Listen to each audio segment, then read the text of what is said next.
President Muhammadu Buhari resumes the Federal Executive Council meeting for the first time since the February 25 presidential polls. He begins with the swearing-in of 7 reappointed board members of the Independent Corrupt Practices Commission. Justice Adamu Bello, do solemnly swear that I will be faithful and bear true allegiance to the Federal Republic of Nigeria.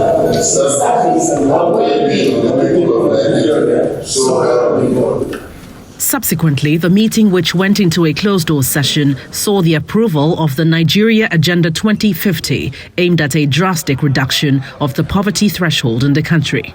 The 2050 agenda highlights the roadmap for accelerated, sustained, and broad-based growth, and also provides broad frameworks and approaches for reducing unemployment, poverty, inequality, and human deprivation.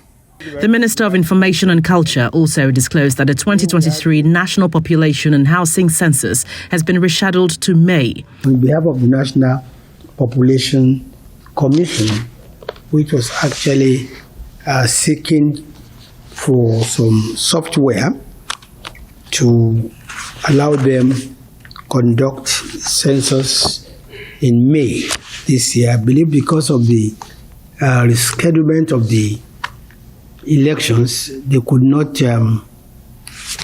commence the census as scheduled. In a question and answer session, the raging subject of fuel subsidy removal became central.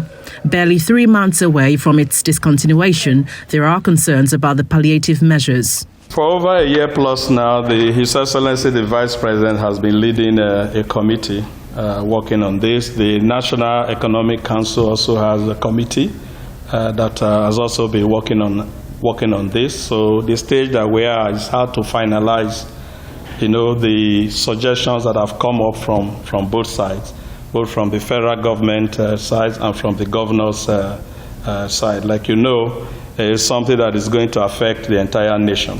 And so they will just have to ensure that everyone is carried along. That's both the federal and then the sub-national government.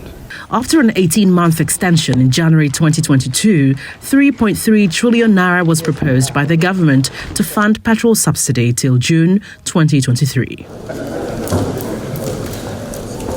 The Minister of State for Budget and National Planning, as of now, is very unclear about a timeline for when the discussions on palliative would conclude, but it would be recalled that conversations had begun previously on providing at least 5,000 naira cash to each of the 40 million Nigerians identified as the poorest of the poor.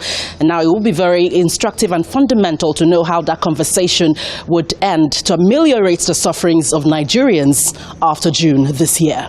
From the presidential villa, Gloria Umezeke, Channels Television News.